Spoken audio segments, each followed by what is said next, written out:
Praise the Lord. ദൈവനാമം വാഴ്ത്തപ്പെടുമാറാകട്ടെ. അനുഗ്രഹിക്കപ്പെട്ടതായ നല്ല പ്രഭാതത്തിനായി സ്തോത്രം ചെയ്ത് സ്തുതിക്കുന്നു. ഈ നല്ല പ്രഭാതത്തിൽ എല്ലാ പ്രിയപ്പെട്ടവരെയും ബ്ലെസ്സിംഗ് ഡേയിലേക്ക് ഹാർദവമായി സ്വാഗതം ചെയ്യുകയാണ്. ഇന്ന് പ്രഭാതത്തിലെ തിരുവചന ധ്യാനത്തിനായിട്ട് റോമർക്കെഴുതിയ ലേഖനം 5-ാം അധ്യായം 2 മുതൽ 5 വരെയുള്ള വാക്യങ്ങൾ വായിക്കുകയാണ്. നാം നിൽക്കുന്ന ഈ കൃപയിലേക്ക് നമുക്ക് അവൻ മൂലം വിശ്വാസത്താൽ പ്രവേശനവും ലഭിച്ചിരിക്കുന്നു. നാം ദൈവ തേജസ്സിന്റെ പ്രത്യാശയിൽ പ്രശംസിക്കുന്നു.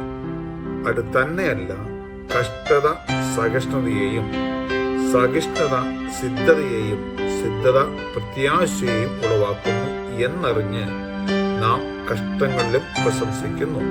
പ്രത്യാശയ്ക്കോ ഭംഗം വരുന്നില്ല. ദൈവത്തിന്റെ സ്നേഹം നമുക്ക് നൽകപ്പെട്ട പരിശുദ്ധാത്മാവിനാൽ നമ്മുടെ ഹൃദയങ്ങളിൽ പകർന്നിരിക്കുന്നുവല്ലോ. ദൈവനാമം വാഴ്ത്തപ്പെടുമാറാകട്ടെ. ഈ തിരുവചന ഭാഗത്തിലൂടെ പൗലോസ് അപ്പോസ്തലൻ പറഞ്ഞിരിക്കുന്നത് പ്രത്യാശയെക്കുറിച്ചാണ്. ഈ കൃപയിലേക്ക് നമുക്ക് കടന്നു വരാൻ കാരണമായത് കർത്താവ് യേശു ക്രിസ്തുവിനുള്ളതായ വിശ്വാസത്താലാണ്. പറഞ്ഞിരിക്കുന്നു, നാം നിൽക്കുന്ന ഈ കൃപയിലേക്ക്. നമ്മൾ ഇന്ന് ഈ ലോകത്തിൽ ആയിരിക്കുന്നത് ദൈവത്തിന്റെ കൃപയാണ്. പാപികളായിരുന്നപ്പോൾ യഹോവയായ ദൈവം നമ്മെ സ്നേഹിച്ച് പാപത്തിൽ നിന്ന് യേശു ക്രിസ്തു മുഖാന്തരം നമ്മെ വീണ്ടെടുത്ത് നമ്മെ നീതിമാന്മാരാക്കി തീർക്കുവാൻ നമ്മെ കൃപയിലേക്ക് കർത്താവ് കൊണ്ടുവന്നിരിക്കുകയാണ്. അതുകൊണ്ടാണ് അപ്പോസ്തലൻ പൗലോസ് പറഞ്ഞിരിക്കുന്നത്, നാം നിൽക്കുന്ന ഈ കൃപയിലേക്ക് നമുക്ക് അവൻ മൂലം, യേശു ക്രിസ്തു മൂലം വിശ്വാസത്താൽ, അവൻ വിശ്വസിച്ചതുകൊണ്ട് നമുക്ക് പ്രവേശനം ലഭിക്കുവാൻ ഇടയായി തീർന്നു. ഈ കൃപയിലേക്ക് കടന്നു വരുവാൻ, ദൈവസാന്നിധ്യത്തിലേക്ക് കടന്നു വരുവാൻ, ദൈവത്തെ അറിയുവാൻ, ദൈവത്തിന്റെ സ്നേഹം മനസ്സിലാക്കുവാൻ യേശു ക്രിസ്തു മുഖാന്തരം അത് കാരണമായി തീർന്നു. മാത്രമല്ല, നാം ദൈവ തേജസ്സിന്റെ പ്രത്യാശയിൽ പ്രശംസിക്കുന്നു. പ്രിയമുള്ളവരെ, യഹോവയായ ദൈവം ആദാമിനെയും ഹവ്വായെ നിർമ്മിച്ചപ്പോൾ അവർക്ക് വസ്ത്രമില്ലായിരുന്നു. മറിച്ച് ദൈവത്തിന്റെ തേജസ്സാൽ അവർ മൂടപ്പെട്ടിരുന്നു. അവർക്ക് തെറ്റുകളോ ശരിയോ തിരിച്ചറിയില്ലായിരുന്നു. അവർക്ക് നാണം തോന്നിയിരുന്നില്ല. കാരണം ദൈവിക തേജസ് അവരെ മൂടിയിരുന്നു. എന്നാൽ ദൈവത്തിന്റെ കൽപ്പനയ്ക്ക് വിരുദ്ധമായി പ്രവർത്തിച്ചതുകൊണ്ട്, അനുസരണക്കേട് കാണിച്ചതുകൊണ്ട് അവരുടെ തേജസ് നഷ്ടപ്പെട്ടു പോയി. അവർ നന്മ തിരിച്ചറിയുവാനും പാപത്തിലേക്ക് ഇറങ്ങിപ്പോയിടയായി തീർന്നു. എന്നാൽ പാപികളായ മനുഷ്യനെ പിന്നെയും ദൈവസന്നിധിയിലേക്ക് എത്തിക്കുവാനും ദൈവിക തേജസ്സിനാൽ നിറയ്ക്കുവാനും കർത്താവ് ആഗ്രഹിക്കുന്നു.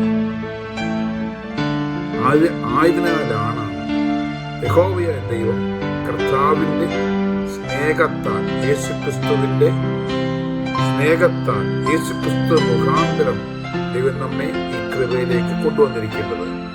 അതുകൊണ്ടാണ് ഇവിടെ പറഞ്ഞിരിക്കുന്നത്, നാം ദൈവ തേജസ്സിന്റെ പ്രത്യാശയിൽ പ്രശംസിക്കുന്നു. നമുക്കിനി ഒരു തേജസ്സിന്റെ വസ്ത്രം ലഭിക്കാനുണ്ട്. തേജസ്സിന്റെ വസ്ത്രം ലഭിക്കുന്ന പ്രിയപ്പെട്ടവർക്ക് എന്തില്ല, ഈ ലോകത്തിലെ കഷ്ടതകളോ പ്രയാസങ്ങളോ ദുഃഖങ്ങളോ രോഗങ്ങളോ വിശപ്പോ ദാഹമോ ക്ഷീണോ ഒന്നും ഉണ്ടാകുകയില്ല. കാരണം തേജസ്സിനാൽ നാം നിറയപ്പെടാൻ പോകുകയാണ്. ഈ നമ്മുടെ ശരീരം ദ്രവിച്ചു പോകുന്നതാണ്. ഇത് മണ്ണിലെടുത്തതാണ്. ഈ മണ്ണിലേക്ക് തിരികെ ചേരും. എന്നാൽ ഈ മണ്ണിലേക്ക് തിരിച്ചേരുന്ന നമ്മുടെ ശരീരത്തെ നമ്മുടെ കർത്താവ് ഉയർപ്പിക്കും. തേജസ്സേറിയ ഒരു ശരീരം നമുക്ക് നൽകുവാൻ ഇടയായിത്തീരും. ആ പ്രത്യാശയിലാണ് ഇപ്പോൾ ദൈവകൃപയിലായിരിക്കുന്ന ഓരോ ദൈവത്തിലും പ്രത്യാശിക്കേണ്ടത്. തുടർന്ന് വീണ്ടും പറയുകയാണ്, തന്നെയല്ല കഷ്ടത സഹിഷ്ണുതയെയും, സഹിഷ്ണുത സിദ്ധതയെയും, സിദ്ധത പ്രത്യാശയെയും ഉളവാക്കുന്നു എന്നറിഞ്ഞ് നാം കഷ്ടങ്ങളിലും പ്രശംസിക്കുന്നു. ഈ കഷ്ടങ്ങളിലും പ്രയാസങ്ങളൊക്കെ സഹിക്കുന്നതിന് കാരണം നമുക്ക് പ്രത്യാശയുണ്ട്. എന്താണ്? നമുക്കൊരു നിത്യതയുണ്ട്, നമുക്കൊരു വാസസ്ഥലമുണ്ട്. നമുക്ക് ഒരു തേജസ്സിന്റെ വസ്ത്രം നൽകുന്നതാണ്, തേജസ്സാൽ മൂടപ്പെടും എന്നുള്ള പ്രത്യാശ കൊണ്ടാണ് ഈ ലോകത്തിലെ കഷ്ടങ്ങളിലും പ്രയാസമൊക്കെ സഹിപ്പാൻ കൃപ നൽകുന്നത്. ദൈവത്തിന് സ്നേഹം നമുക്ക് നൽകപ്പെട്ടതായ പരിശുദ്ധാത്മാവിനാൽ നമ്മുടെ ഹൃദയങ്ങളിൽ പകർന്നിരിക്കുന്നുവല്ലോ. നോക്കണം, ആ ദൈവത്തിന്റെ സ്നേഹം എങ്ങനെ? പരിശുദ്ധാത്മാവിനാൽ, നല്ല കാര്യസ്ഥനായ പരിശുദ്ധാത്മാവിനാൽ നമ്മുടെ ഹൃദയങ്ങളിൽ ദൈവസ്നേഹം പകർന്നിരിക്കുന്നു. ആകയാൽ ഇന്ന് പ്രഭാതത്തിൽ എല്ലാ പ്രിയപ്പെട്ടവരും പ്രത്യാശയുള്ളവരായി ദൈവിക തേജസ് പ്രാപിപ്പാൻ തക്കവണ്ണം ദൈവത്തിന് കരങ്ങളിലേക്ക് ഏൽപ്പിച്ചു കൊടുക്കേണ്ടത് ആവശ്യമാണ്. ഈ കഷ്ടങ്ങളും പ്രയാസങ്ങളും ദുരിതങ്ങളും ഒക്കെ ഇല്ലാത്തതായ ഒരു ലോകത്തിലേക്ക് കടന്നു പോകുവാനായി നാം ഒരുക്കപ്പെട്ടവരാണ്. അതുകൊണ്ട് ഈ ദിവസങ്ങളിൽ പ്രത്യാശയോടെ ആയിരിക്കണം ഓരോ ദൈവത്തിലും ഈ ലോകത്തിൽ ജീവിക്കേണ്ടത്. അപ്പോൾ ദൈവ തേജസ്സിന്റെ പ്രത്യാശയിലാണ് ദൈവമക്കൾ പ്രശംസിക്കുന്നത്. വായിക്കുമ്പോൾ 67 പ്രാവശ്യം പഴയ നിയമത്തിലും 113 പ്രാവശ്യം 46 പ്രാവശ്യം പുതിയ നിയമത്തിലും പ്രത്യാശയെക്കുറിച്ച് രേഖപ്പെടുത്തിയിരിക്കുന്നു. അങ്ങനെ ബൈബിൾ തിരുവചനം മുഴുവൻ 113 പ്രാവശ്യം പ്രത്യാശയെക്കുറിച്ച് പറഞ്ഞിരിക്കുകയാണ്. എന്നാൽ ദൈവകൃപയിലേക്ക് വിശ്വാസം മൂലം യേശുക്രിസ്തു മുഖാന്തരമാണ് കടന്നു വരുവാൻ ഇടയായിത്തീരുന്നത്. എന്നാൽ പ്രത്യാശ അടിസ്ഥാനം എന്ന് പറഞ്ഞ വിശ്വാസമാണ്. വിശ്വാസത്താലാണ് നാം പ്രത്യാശ ഉണ്ടാകേണ്ടത്. നമുക്കറിയാം, നമ്മുടെ ലോകപ്രകാരം ചിന്തിക്കുമ്പോൾ എനിക്ക് കുറെ സാമ്പത്തിക ആവശ്യമാണെന്നിരിക്കട്ടെ, ഒരു 50,000 എനിക്ക് ആവശ്യമാണ്, അത്യാവശ്യം വേറെ കൊടുക്കാൻ വേണ്ടിയുള്ളതാണ്. നമ്മുടെ കയ്യിൽ യാതൊരു വിധമാകുന്ന വരുമാന മാർഗമില്ല, ആകെ വളരെ ഭാരത്തിലാണ്. ആയിരിക്കുമ്പോഴാണ് മറ്റൊരു സ്നേഹിതൻ പറയുകയാണ്, ഞാൻ നിനക്ക് 50,000 രൂപ തരാം. അവൻ വിശ്വസിക്കുകയും അവൻ തരും. ആ സമയാകുമ്പോൾ തരുമെന്നുള്ള വിശ്വാസമാണ് എനിക്കുള്ളത് എന്ന് പറഞ്ഞിരിക്കുന്നത് പോലെ ആ സമയത്തിന് വേണ്ടി പ്രത്യാശിക്കുകയാണ്. അവൻ തന്നിരിക്കും എന്ന് പറഞ്ഞ ആ വിശ്വാസത്താലാണ് എനിക്ക് അവനിലുള്ള പ്രത്യാശയുള്ളത് എന്ന് പറഞ്ഞതുപോലെ ദൈവത്തിൽ പരിപൂർണ്ണ വിശ്വസിക്കുക. ദൈവമാണ് എന്നെ തെരഞ്ഞെടുത്തത്, ദൈവമാണ് എന്നെ ലോകത്തിലാക്കിയിരിക്കുന്നത്. ഞാൻ പാപിയായിരുന്നു, യാതൊരു യോഗ്യതയ്ക്ക് ഇല്ലായിരുന്നു. ആ യോഗ്യതയില്ലായിരുന്ന സ്ഥാനത്ത് നിന്നും, എല്ലാവരും തള്ളപ്പെട്ട സ്ഥാനത്ത് നിന്നും കർത്താവിനെ തേടി വന്നെന്നെ വിളിച്ച് വേദനിച്ച് കർത്താവിന് കൃപ എന്നെ ആക്കിയിരിക്കുകയാണ്.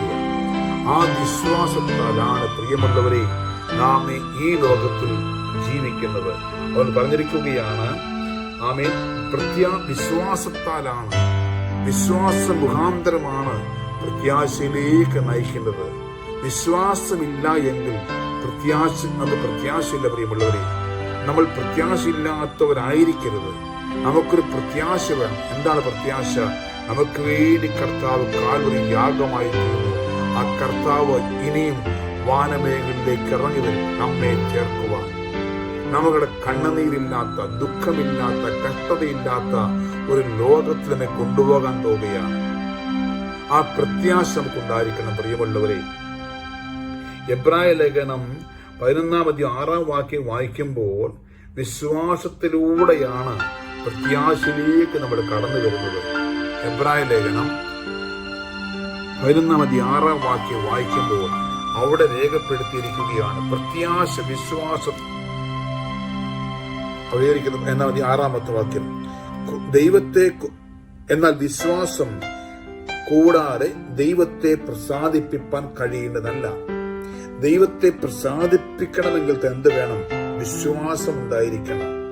ദൈവമാരാണ് വ്യക്തമായ ഒരു ബോധ്യം ഉണ്ടായിരിക്കണം. ഇവിടെ പറഞ്ഞിരിക്കുന്നു, എന്നാൽ വിശ്വാസം കൂടാതെ ദൈവത്തെ പ്രസാദിപ്പിക്കാൻ കഴിയുന്നതല്ല. പ്രിയമുള്ളവരെ, യഹോവ ദൈവം ആരാണ്? നമ്മെ നിർമ്മിച്ചവനാണ്. അവനാണ് നമ്മെ ഈ ഭൂമി നിർത്തിയിരിക്കുന്നത്.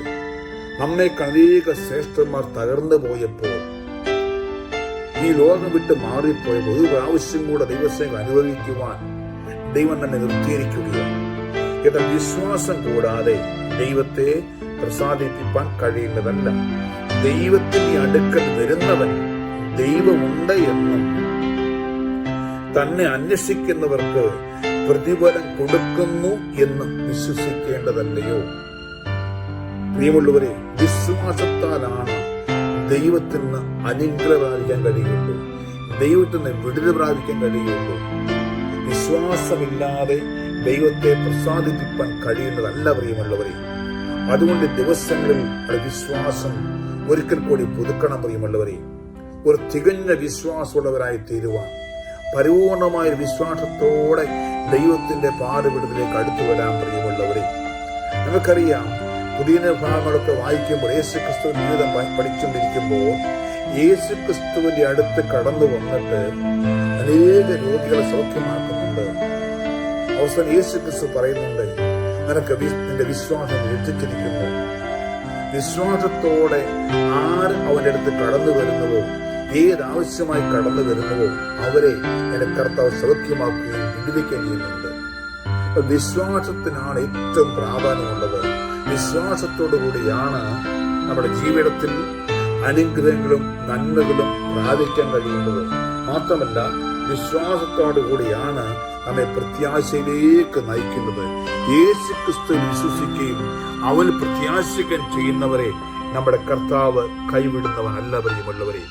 അതുകൊണ്ട് ഈ പ്രഭാതത്തിൽ പ്രത്യാശയോടെ ദൈവത്തിന്റെ പാദപീഠത്തിലേക്ക് അടുത്തു വരാം പ്രിയമുള്ളവരെ. സങ്കീർത്തനം 33-ാം അധ്യായം 18-ാമത്തെ വാക്യം വായിക്കുമ്പോൾ അവിടെ കാണുകയാണ് ദൈവത്തിന്റെ ദയയിലുള്ള പ്രത്യാശ. യഹോവയെ ദൈവം ദയവുള്ളവനാണ്, അവൻ കരുണയുള്ളവനാണ്, അവൻ നമ്മോട് കരുണ കാണിക്കുന്നവനാണ്, അവൻ നമ്മോട് മനസ്സലിയുന്നവനാണ്, മനസ്സലിവുള്ള ദൈവമാണ്. ആ ദൈവത്തിന് ദയയിൽ പ്രത്യാശിക്കണം നമ്മൾ ഓരോരുത്തരും. ദൈവമാണ് നമ്മൾ വഴി നടത്തുന്നത്. 33-ാം സങ്കീർത്തനം 18-ാമത്തെ വാക്യം വായിക്കുമ്പോൾ യഹോവയുടെ ദൃഷ്ടി തന്റെ ഭക്തന്മാരുടെ മേലും തന്റെ ദയയ്ക്കായി പ്രത്യാശിക്കുന്നതിലും ഇരിക്കുന്നു. എവിടെയാണ്? ഭക്തന്മാരുടെ മേല്. എല്ലാ ദൈവത്തെ ഏൽപ്പിച്ചുകൊണ്ട് വിശുദ്ധിയോടെ ഭക്തിയോടെ നടക്കുന്നവരുടെ മേലാണ് കർത്താവിന്റെ കണ്ണെപ്പോഴും. മാത്രമല്ല, അവന്റെ ദയയ്ക്കായി പ്രത്യാശിക്കുന്നവരുടെ മേല്. ലോകത്തിൽ ആരും നമ്മുടെ ദയ കാണിച്ചില്ലെങ്കിലും നമ്മെ നിർമ്മിച്ചവനായ ദൈവം, നമ്മെ വേർതിരിച്ചവനായ ദൈവം നമ്മെ കാണാതെ പോകുന്ന ദൈവമല്ല. നമ്മെ സഹായിക്കേണ്ട പല പ്രിയപ്പെട്ടവരും നമ്മെ കാണാതെ മാറിപ്പോകുമ്പോൾ, നമ്മെ അകറ്റി നിർത്തുമ്പോൾ, പ്രിയമുള്ളവരെ, നിന്നെ തള്ളിക്കളയാത്തവനായ ദൈവം നിന്നോട് ദയ കാണിക്കുന്നവനാണ്. ആ ദൈവത്തിന്റെ സന്നിധിയിലേക്ക് നീ അടുത്തു വന്ന് അവന്റെ വിശ്വസ്തത, അവന്റെ ദയ നമ്മുടെ ജീവിതത്തിലേക്ക് കടന്നു വരും പ്രിയമുള്ളവരെ. അതുകൊണ്ട് ഇന്ന് ഈ പ്രഭാതത്തിൽ ദൈവത്തിന്റെ ദയക്കായി നീ കാത്തിരിക്കുന്നെങ്കിൽ, ലോകത്തിൽ ആരും നിന്നെ മൈൻഡ് ചെയ്തില്ലെങ്കിലും നിന്നോട് മൈൻഡ് ചെയ്യുന്നവനായ, ജീവിതത്തിലേക്ക് ഇറങ്ങി വരുന്നവനായ ആ ദൈവത്തിൽ ആശ്രയിക്കുന്നെങ്കിൽ പ്രിയമുള്ളവരെ, അവൻ നമ്മെ വഴി നടത്തുവാൻ മതിയായവനായ ദൈവമാണ്. നമ്മുടെ ദയ കാണിക്കുന്ന, നമ്മുടെ കരുണ കാണിക്കുന്നവനായ നല്ലൊരു ദൈവമാണ്. സങ്കീർത്തനക്കാരൻ പറയുവാണ്, അവൻ ഭക്തന്മാരുടെ മേലും അവൻ ദയക്കായി പ്രത്യാശിക്കുന്നതിന് മേലും കർത്താവിന്റെ ദൃഷ്ടിയിരിക്കുകയാണ്.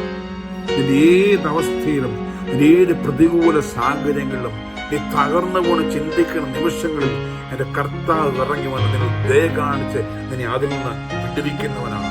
ശത്രുക്കളുടെ മുൻഭാഗം മേശ ഒരുക്കേണ്ട ദൈവമാണ്. അതുകൊണ്ട് അവന്റെ ദയയ്ക്ക് വേണ്ടി നമുക്ക് കാത്തിരിക്കാൻ പോകുന്നവരെ. ആവർത്തന പുസ്തകം 5-ാം അധ്യായത്തിന്റെ 10-ാമത്തെ വാക്യം വായിക്കുമ്പോൾ എഴുതിയിരിക്കുന്നു, എന്നെ സ്നേഹിച്ച് എന്റെ കൽപ്പനകളെ പ്രമാണിക്കുന്നവർക്ക് 1000 തലമുറ വരെ ദയ കാണിക്കുകയും ചെയ്യും. നോക്കണം, എന്നെ സ്നേഹിച്ച് എന്റെ കൽപ്പനകളെ പ്രമാണിക്കുന്നവർക്ക്. പ്രിയമുള്ളവരെ, ദൈവത്തിന്റെ വചനത്തിൽ ആശ്രയിച്ചുകൊണ്ട് വചനപ്രകാരം ജീവിപ്പാനായി ഏൽപ്പിച്ചു കൊടുക്കാൻ പ്രിയമുള്ളവരെ. അങ്ങനെ മുമ്പോട്ട് പോകുന്നെങ്കിൽ പ്രിയമുള്ള പറയുകയാണ് 1000 തലമുറ വരെ ദയ കാണിക്കുന്ന ദൈവമാണ്. ദൈവത്തിന്റെ കൽപ്പനപ്രകാരം മുമ്പോട്ട് കടന്നു പോകുന്നെങ്കിൽ, വചനത്തിന് ആശ്രയിച്ച് മുമ്പോട്ട് കടന്നു പോകുന്നെങ്കിൽ നിന്റെ തലമുറകളും അനുഗ്രഹം പ്രാപിക്കാനിടയായി തീരും പ്രിയമുള്ളവരെ. ഈ പ്രഭാതത്തിൽ ദൈവത്തിന് കൽപ്പന അനുസരിക്കുവാൻ, തിരുവചനത്തിന് ആശ്രയിക്കുവാൻ കേൾപ്പിക്കപ്പെടാം. ആവർത്തന പുസ്തകം 20-6 വാക്യം ഇതേ വചനം പറയുകയാണ്, 1000 തലമുറ വരെ അനുഗ്രഹിക്കാമെന്ന് ആവർത്തിച്ച പിന്നെയും യഹോവയായ ദൈവം തന്റെ ജനത്തോട് അരുളി ചെയ്യുകയാണ്. പ്രിയമുള്ളവരെ, ഈ ദൈവത്തിന്റെ സ്നേഹം എത്ര വലുതാണ്! ഈ ദൈവം നമ്മെ സ്നേഹിച്ചില്ലേ? ഈ ദൈവം നമ്മെ മാനിച്ചില്ലേ? പ്രിയമുള്ളവരെ, ആമേൻ. ആ ദൈവത്തിൽ നമുക്ക് വാസ്തവമായി നമുക്ക് പിൻപറ്റാം. പ്രിയമുള്ളവരെ, റോമാലേഖനം 2-4 വാക്യം വായിക്കുമ്പോൾ ദൈവത്തിന്റെ ദയ നിന്റെ മാനസാന്തരത്തിലേക്ക് നടത്തുന്നതാണ്. അതേ പ്രിയമുള്ളവരെ, തകർന്നു പോയിരുന്ന സ്ഥാനങ്ങളിൽ, പാപത്തെ പച്ചവെള്ളം പോലെ വലിച്ചു കുടിച്ചിരുന്നതായ ആ സന്ദർഭങ്ങളിൽ ദൈവം നമ്മെ തേടി വന്ന് ദൈവത്തിന്റെ സ്നേഹം നമ്മുടെ ഹൃദയങ്ങളിൽ പകർന്ന് ആമേൻ എങ്ങനെ നമ്മെ മാനസാന്തരത്തിലേക്ക് നയിക്കുകയാണ്. നമ്മുടെ സ്വഭാവത്തിലൊക്കെ മാറ്റം വരുത്തി രക്ഷപ്പെടുകയില്ല എന്ന് ലോകം വിധിയെഴുതി എന്നെ ആരും രക്ഷിക്കുമെന്ന് ഓർത്തുകൊണ്ട് ഭാരത്തോട് നെടുവീർപ്പോടെ ഇരുന്നു കഴിഞ്ഞപ്പോൾ, പ്രിയമുള്ളവരെ, ആരും കാണാതിരുന്ന സമയത്ത് ദൈവം നിന്നെ കണ്ടു, ദൈവം നിന്നെ തെരഞ്ഞെടുത്തു, നിന്നെ മാനസാന്തരത്തിലേക്ക് നയിച്ചു. ഇന്ന് ദൈവമേൽ കൊണ്ടുവന്നിരിക്കുകയാണ്. വചനം പറയുകയാണ്, ദൈവത്തിന്റെ ദയ നിന്നെ മാനസാന്തരത്തിലേക്ക് നയിക്കുകയാണ്. അതേ പ്രിയമുള്ളവരെ, നമ്മുടെ ജീവിതത്തെ രൂപാന്തരപ്പെടുത്താം. നമ്മുടെ വാക്കുകൾ ദൈവത്തെ പ്രസാദമുള്ളതായി തീരട്ടെ. നമ്മുടെ ചിന്തകൾ ദൈവത്തെ പ്രസാദകരമായി തീരട്ടെ. ഇന്ന് പ്രഭാതത്തിൽ ദൈവത്തിന്റെ കരങ്ങളിലേക്ക് ഏൽപ്പിച്ചു കൊടുക്കാം. പ്രിയമുള്ളവരെ, നമ്മുടെ ജീവിതത്തിനും നമ്മുടെ സ്വഭാവങ്ങൾക്കെല്ലാം വ്യത്യാസം വരുത്തി ദൈവത്തിന്റെ കൃപയിൽ ആശ്രയിച്ചുകൊണ്ട് മുമ്പോട്ട് ജീവിക്കാനുള്ളതായ ദൈവത്തിന്റെ കൃപയ്ക്ക് വേണ്ടി നമുക്ക് പ്രഭാതത്തിൽ ഏൽപ്പിച്ചു കൊടുക്കാം. പ്രിയമുള്ളവരെ, ഉൽപ്പത്തി പുസ്തകം 32-ാം അധ്യായത്തിന്റെ 10-ാമത്തെ വാക്യം വായിക്കുമ്പോൾ യാക്കോബ് ദൈവത്തോട് പറയുകയാണ്, അടിയനോട് കാണിച്ചിരുന്ന സകല ദയയ്ക്കും സകല വിശ്വസ്തതയ്ക്കും ഞാൻ അപാത്രമത്രേ. ഒരു വടിയോടുകൂടി മാത്രമല്ലോ ഞാൻ യോർദാൻ കടന്നത്, ഇപ്പോഴോ 2 കൂട്ടമായി തീർന്നിരിക്കുന്നു. പ്രിയമുള്ളവരെ, കർത്താവിന്റെ ദയ ഒരു യാതൊരു യോഗ്യതയില്ലായിരുന്നു. നമുക്കറിയാം, അവന്റെ അപ്പനെയും അവന്റെ സഹോദരനെയും കളിപ്പിച്ച് അനുഗ്രഹം തട്ടിയെടുത്ത് ലാബാൻ വീട്ടിലേക്ക് ഓടുകയാണ്. എന്നാൽ അവിടെ അമ്മാച്ചനെ കളിപ്പിച്ച് ഇതൊക്കെയാണെങ്കിലും യഹോവയായ ദൈവം യാക്കോബിനോട് കരുണ കാണിക്കുകയാണ്. 9-ാമത്തെ വാക്യം വായിക്കുമ്പോൾ പിന്നെ യാക്കോബ് പ്രാർത്ഥിച്ചത്, എന്റെ പിതാവായ അബ്രഹാമിന്റെ ദൈവവും എന്റെ പിതാവായ യിസ്ഹാക്കിന്റെ ദൈവമായി ഉള്ളവേ, നിന്റെ ദേശത്തേക്കും ചാർച്ചയുടെ അടുക്കിലേക്കും ഞാൻ മടങ്ങിപ്പോകുക. ഞാൻ നിനക്ക് നന്മ ചെയ്യുമെന്ന് നിന്നോട് അരുളി ചെയ്ത യഹോവേ, അടിയനോട് കാണിച്ചിരുന്ന സകല ദയയ്ക്കും അവനറിയാം എനിക്ക് യാതൊരു യോഗ്യതയില്ല, എങ്കിലും കർത്താവ് എന്നോട് ദയ കാണിച്ചു. സകല ദയയ്ക്കും സകല വിശ്വസ്തതയ്ക്കും പിന്നെയോ ഞാൻ അപാത്രമത്രേ. അതേ പ്രിയമുള്ളവരെ, അവിശ്വസ്തരായ നമ്മെ ദൈവം നമ്മെ എത്രത്തോളം മാനിച്ചു. പ്രിയമുള്ളവരെ, നമ്മുടെ കഴിഞ്ഞകാല ജീവിതം ചിന്തിച്ചു നോക്കിയാട്ട് നമുക്ക് എന്ത് യോഗ്യതയാണുള്ളത്, നമുക്ക് എന്ത് പുകച്ചു പറയാനുണ്ട്? കർത്താവിന്റെ ദയയല്ല പ്രിയമുള്ളവരെ ഇതുവരെ നമ്മെ കൂട്ടി വരുത്തിയത്.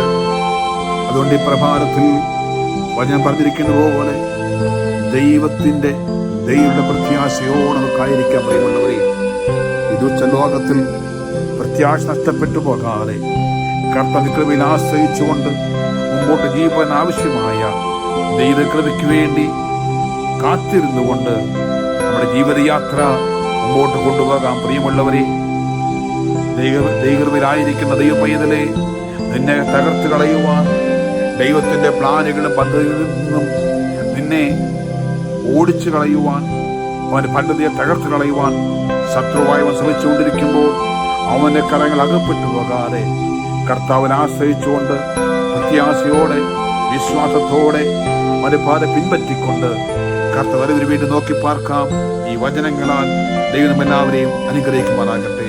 കരുണയുള്ള പിതാവേ, മനസ്സലിവുള്ളവന നല്ല ദൈവമേ, നല്ല പ്രഭാതത്തിൽ നന്ദിയോടെ ദൈവത്തെ വാഴ്ത്തുകയാണ്, സ്തുതിക്കുകയാണ്. പിതാവേ, എന്റെ കർത്താവേ, ഈ ദുഷ്ടലോകം ഞങ്ങൾ ജീവിക്കുന്നു, അവന്റെ തന്ത്രങ്ങളെ കുടുങ്ങിപ്പോകാതെ വിശ്വാസത്തിൽ കർത്താവ് സന്നിമുഖത്തേക്ക് നോക്കിക്കൊണ്ട് പ്രത്യാശയോടെ ജീവിപ്പാട ദൈവത്തെ കൃപ ഞങ്ങളുടെ മേൽ പകരുമാറാകണമെന്ന് പ്രാർത്ഥിക്കുന്ന പിതാവേ, എന്റെ ദൈവമേ, ഞങ്ങൾക്ക് യാതൊരു യോഗ്യതയില്ലായിരുന്നല്ലോ, യാതൊരു പുകഴ്ചയും പറയാനില്ലായിരുന്നല്ലോ.